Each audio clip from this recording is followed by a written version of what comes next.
There's a teaching that's becoming more and more common in Christian circles that is telling people that we are so good, so beautiful, so wonderful. God had to save us. God had no alternative but to reach down and save us because he could see the beauty inside of us, and he just needed to be able to bring that out of us. And that's why he sent Jesus, was to die for us so that our beauty could be brought out through his sacrifice. Well, this cheapens the gospel. This just completely undermines what the scripture teaches us, what the Bible teaches. Let me give you an example. We were looking for a cat to buy, or I'm sorry, to adopt, and my wife was looking like every day on the Humane Society's website, and she'd find these cute little kittens. And sometimes within just an hour, they'd be adopted and gone off of the website. But certainly if she waited until the next day, they were gone. But there were these older cats that nobody wanted to adopt, apparently, because there were some who were there throughout the whole 2-3 week process of her trying to pick the right cat.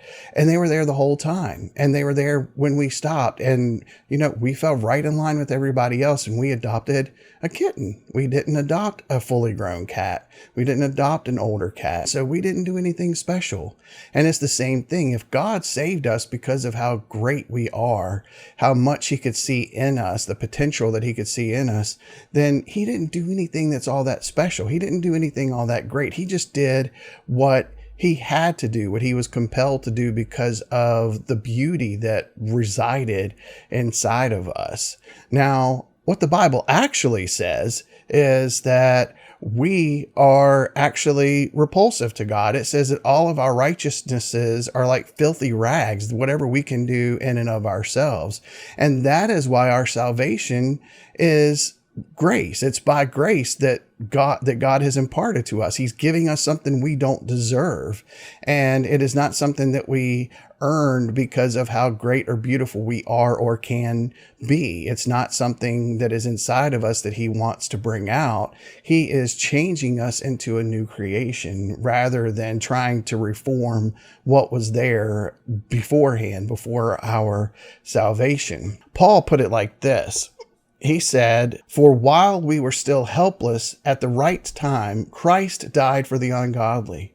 For rarely will someone die for a just person, though for a good person, perhaps someone might even dare to die.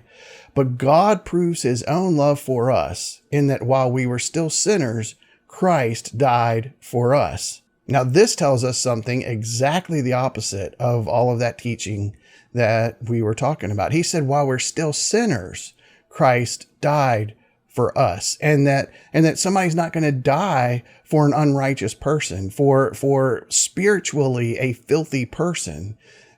They're only going to die for maybe for a good person. They might, but the Bible also tells us there's none good, no, not one. Everyone has turned away to follow their own desires and their own lusts and everything.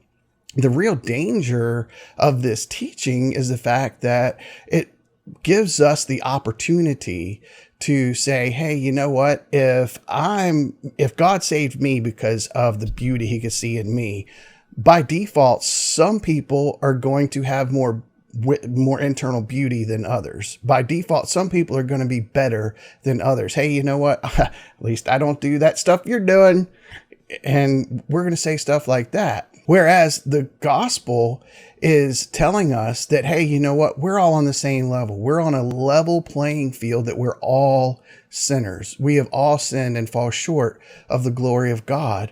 God's not going to compare us to each other when he brings us into judgment. He compares us to himself. He compares us to the perfect standard of himself.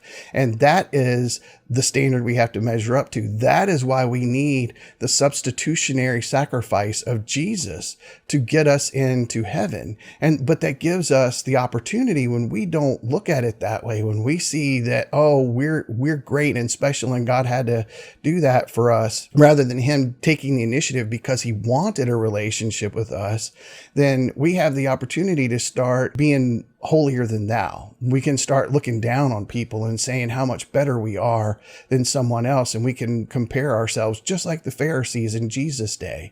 We can fall right into the same trap that they fell into because they thought they were better than everybody else. And it's very easy to fall into that. But when we see that we're all on the same level, we're all sinners, we're all despicable in God's sight, and spiritually speaking, we're just all dead and decaying. And God reached down in his mercy and grace to rescue us from that and to bring us into a relationship with him. Then we're going to look at each other as, hey, you know what? We're just as bad as each other. So, I can't look down on you for the things that you're doing, and you can't look down on me for the things that I'm doing. So let's help each other out. Let's love each other the way that Christ loved us. And that's what he's called us to do. And that's the thing that we need to change. And we need to get away from this idea of thinking that we're so good God had to save us, and understand that God saved us because of how good he is and because of his immense love for us. When we keep in that proper perspective what God has done for us, we can then love other people the way that we're supposed to.